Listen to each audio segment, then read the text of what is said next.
Oh, bonjour les enfants, comment ça va? Alors justement, j'étais en train de lire une petite histoire, Peter Pan. Vous voulez que je vous la raconte? Allez, c'est parti. Dans le ciel, aux confins de l'imagination, il existe une île verte appelée le pays imaginaire. Sur cette terre de l'éternelle enfance, des rêves et de la fantaisie, vivaient des Indiens, des sirènes, des fées et des pirates, dont le chef était le terrible capitaine Crochet. À la table de la tribu des garçons perdus, qui ne voulait plus grandir, l'insouciant et malicieux Peter Pan menait des combats permanents contre les pirates. Loin de là, dans une rue tranquille de Londres, vivaient Monsieur et Madame Darling et leurs enfants Wendy, Michel et Jean. Pour les deux garçons, le meilleur moment de la journée était lorsque, installés au lit, Wendy leur racontait des histoires du pays imaginaire. Nul ne le faisait mieux qu'elle. Michel et Jean adoraient écouter les histoires de Peter Pan et ils s'amusaient ensuite à combattre leur vieil ennemi, le capitaine Crochet.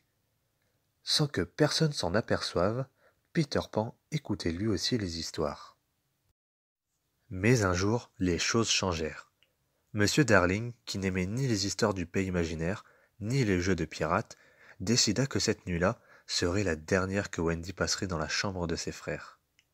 Il faut grandir, petite demoiselle, déclara-t-il fermement.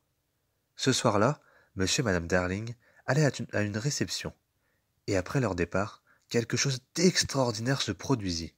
Peter Pan et son inséparable ami, la minuscule fée Clochette, surgirent dans la chambre des enfants. Peter Pan était venu pour écouter une fois encore une histoire de ses aventures merveilleuses et aussi pour récupérer son ombre, qu'il avait oubliée la nuit précédente. Lorsqu'il apprit que Wendy devait quitter la chambre des enfants, il s'écria « J'ai une idée! Je vais t'emmener au pays imaginaire. Tu raconteras tes histoires aux garçons perdus et à moi. » Cela me plairait beaucoup, mais seulement si Michel et Jean m'accompagnent, répondit Wendy tout en recousant l'ombre de Peter Pan. Mais il faut que je vous apprenne à voler, dit Peter Pan. Vous verrez, ce n'est pas si difficile que cela. Il suffit d'une pincée de poussière d'étoile, des ailes de clochette, d'un peu de confiance, et de penser à quelque chose de gai et de merveilleux. Wendy, Michel et Jean suivirent scrupuleusement ses conseils, et très vite, ils s'aperçurent qu'ils pouvaient flotter dans l'air comme s'ils avaient des ailes. C'est ainsi que, par une belle nuit de pleine lune, ils sortirent en volant par la fenêtre et mirent le cap vers la deuxième étoile à droite, où se trouvait le lointain et merveilleux pays imaginaire, le pays de l'éternelle enfance. Ils atterrirent sur un nuage tout blanc, d'où ils avaient une large vue sur le pays imaginaire. Regardez, les pirates sont là, s'exclama Michel. En effet, un bateau de pirates était ancré dans la baie. L'équipage voulait appareiller rapidement pour aborder et piller d'autres bateaux, mais le capitaine Crochet en décida autrement, car il voulait attraper Peter Pan. Mais pourquoi? Parce que lors d'un duel avec lui, le capitaine avait perdu une main, et le garçon l'avait lancé à la mer où les crocodiles l'avaient mangé. Depuis, l'un d'eux guettait le capitaine pour le dévorer. Par bonheur, l'animal affamé avait un jour avalé un réveil, et grâce au bruit tic-tac, tic-tac, tic-tac, le capitaine était averti de sa présence et pouvait s'enfuir.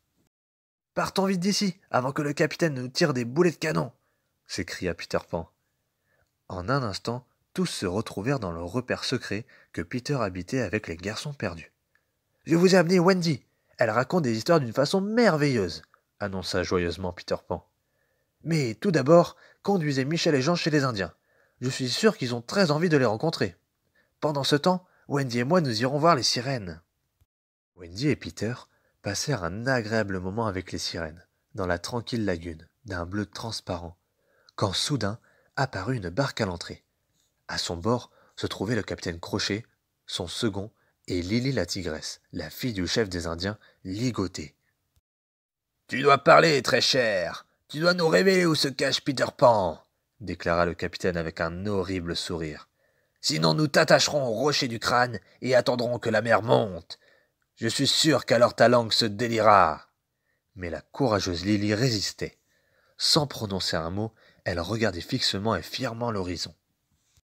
Peter Pan et Wendy s'envolèrent à toute vitesse vers le rocher du crâne pour délivrer Lily. Mais le capitaine avait l'ouïe fine, et il les entendit s'approcher. Alors le combat commença. Le capitaine maniait son épée avec force, mais Peter Pan était plus rapide et plus agile. Il vainquit le capitaine et put libérer Lily, qu'il ramena saine et sauve à sa tribu. Pourtant, ce que Peter Pan ignorait, c'est que le fidèle second du capitaine avait profité du combat pour capturer discrètement la fée Clochette et l'avait séquestrée dans une lanterne. Le capitaine vit la fée enfermée, il retrouva sa bonne humeur. « Oh, petite Clochette !» s'exclama-t-il d'un air faussement triste. « Comme je le regrette pour toi. Depuis que Wendy est là, Peter Pan t'a complètement oublié. Mais nous pourrons changer la situation. Tu viendras avec nous, et tu t'occuperas de la vaisselle et de la cuisine. Par malheur, nous ne savons pas où se trouvent Wendy et Peter Pan. » Clochette, jalouse de Wendy, indiqua le chemin jusqu'à la cachette de Peter Pan, à condition que Crochet ne lui fasse pas de mal.